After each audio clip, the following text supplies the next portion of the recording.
सिद्धू मूसावाला एक बहुत बड़ा नाम, और मैं समझता हूँ उसकी डेथ के बाद उसका नाम और बढ़ गया। लोग बहुत ज्यादा उसको डिस्कस करते हैं। वो शायद आपका शागिर्द भी था। वो बहुत बचपन से मेरे गाने सुनता था।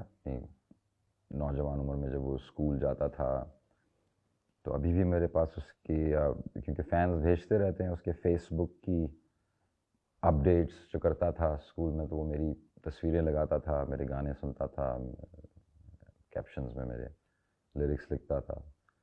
उसके बाद उसने मुझे अप्रोच किया, हमने साथ 2 गाने किए और मुझे मौका मिला कि मैं उसके साथ काम। आपने बताया कि आपने उसको अपनी शर्ट भी दी थी और मेरी जी शर्ट हाँ। पहन के वो गाया था।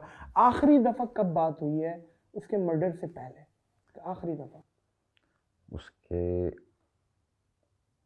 जाने से पहले कुछ मैं कहूँगा महीना पहले मुझे उसने वॉइस मैसेज छोड़ा था। अच्छा। और उसमें उसने यही कहा था, अभी भी मेरे पास वो रिकॉर्डिंग पड़ी है जिसमें उसने मुझे बताया था कि भाई मैं आपके ना सारे गाने सुन रहा हूँ। मैं आपको सुनाऊंगा वो वॉइस मैसेज। वो प्ले कर दे ना, हम भी देख रही है। वो बोलेगी यार कुछ वॉइस मैसेज वो प्ले कर दे, चले एक यादें हैं, उनके फैंस खुश हो जाएंगे।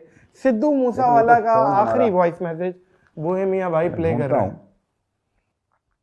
और सिद्धू ने मुझे यही बताया था कि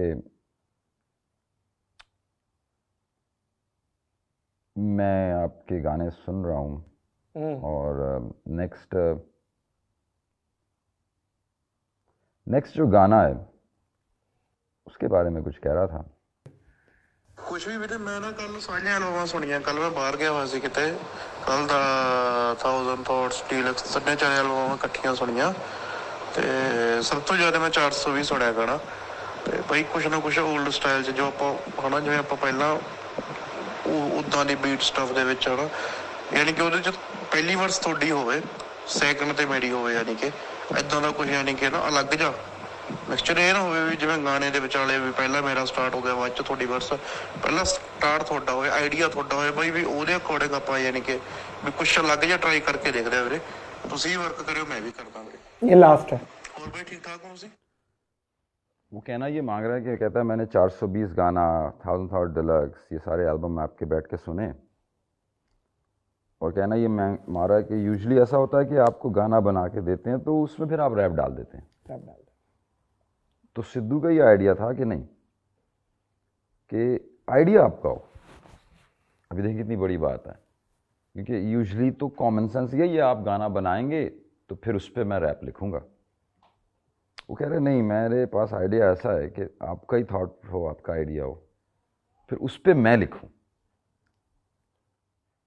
तो ये आइडिया मुझे उसका बहुत पसंद आया था, क्योंकि जैसे कोई बोला नहीं मुझे किसी ने कभी ऐसा कि नहीं पहले आप रैप करोगे फिर मैं आऊँगा और आपके रैप पे मैं लिखूंगा। ना कि मेरे 99 गाने ऐसे होते हैं, मैं कहूँगा 100% गाने ऐसे होते हैं, गाना पहले बन जाता है, उसके ऊपर फिर रैप डाला जाता है। लेकिन artistically he was creative, so he was thinking outside the box. कहता नहीं, पहले आप आओगे फिर मैं आऊँगा, तो वो फिर क्या चीज़ बनेगी, कुछ अलग चीज़ बनेगी। वो नहीं बन पाई, वो नहीं बन पाई, वो नहीं बन पाई। खैर, बैड लक फॉर फैंस। माँ को अपनी सारी औलादें अच्छी लगती हैं। आपका जितना भी आपने काम किया है, फेवरेट काम कौन सा? समझता हूँ जब मैं अपना फेवरेट काम कर लूँगा तो फिर काम छोड़ दूँगा। वाह वाह वाह वाह, क्या बात है, क्या बात है। देखो कितनी बड़ी बात है, कितनी बड़ी बात है। मतलब भूख अभी भी है और जाहिर है समझने की कोशिश कर रहे हैं ना कि ये म्यूजिक है क्या, म्यूजिक है क्या। गाना खुद कह रहा है कि गाना, ये बात गाना, या तो कह रहा है गाना, या तो कह रहा है गाना। वाह, सुनने वाले पे डिपेंड। लेकिन ये है कि हम रोज सुबह उठ के यही खोज में लगे रहते हैं कि म्यूजिक है क्या चीज, शायद कभी समझ आ जाए। और ये रैप किसने इजाद किया सबसे पहले? रैप भी उसी समय इजाद हुआ है, in the late 70s. So civil right movement happened at around 64, 65. It matured in 65. And then we had activists like Malcolm X, Shabazz. We have activists like Malcolm X. So these black civil rights leaders started this effort ke bolo, and you know, and that's where the kids weren't given the voice. Even America में आप देखे radio पे उस जमाने में क्या चलता था 60s में,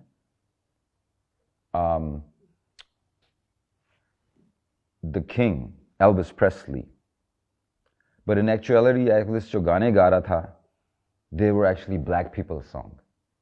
Muddy Waters, older black people. But वो black people were not allowed on the radio. Those black people were not allowed to perform in the club. Those black people were not even allowed inside a club. So guess who got inside the club? Elvis Presley. But he gave respect to those black leaders क्योंकि उन्हीं के तो गाने बजा रहा था. Elvis Presley के जो अपना style ही है, its entire style of music is actually from black people. जिसको we now call him the king. He took it all from black people because black people they were not allowed. They were not on radios. They were not in the clubs. They were not allowed. So slowly and gradually youth ने बोलना शुरू किया. The activist youth. They start talking about. फिर the black people were told that they were slaves. They were told that they were less. तुम कम हो, गोरे बड़े हैं तुमसे.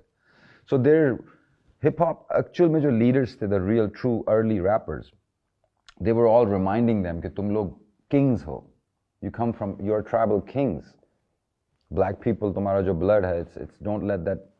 तो असल में rap music जो start हुआ था, it started on the streets of New York, and it was a part of civil rights movement. It was an uprising from black youth to speak, and they demanded कि हमारी आवाज भी सुननी चाहिए. That's why the rappers were loud. That's why they were rude.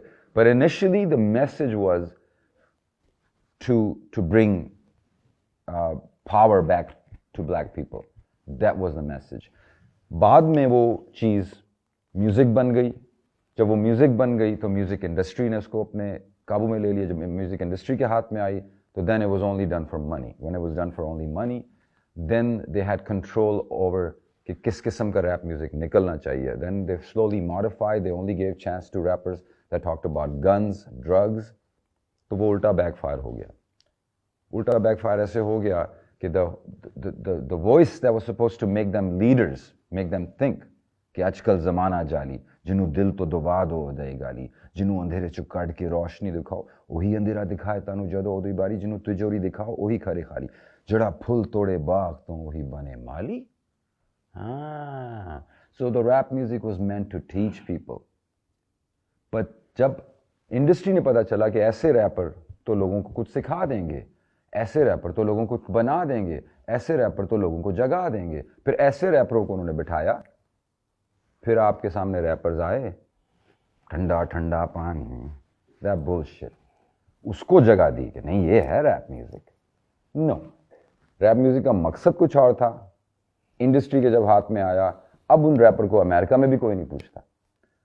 अब America में भी उन्हीं रैपरों को चांस मिलता है, या तो जो किसी को गोलियां चलाते हैं या गोलियों की बात करते हैं या ड्रग्स की बात करते हैं. फिर जो बच्चे उनको देखते हैं वो बोलते हैं हाँ रैप म्यूजिक तो ये है, गोलियां चलाना और ड्रग्स करना और जेल जाना और लड़ना. अब वो बच्चों को भी गुमराह कर रहा है rap music. That wasn't meant to it. I had warrants out in California. I got locked up. I had cops looking for me. I had $100,000 wallet out, bro. That's where I was. But rap music has brought me somewhere to this point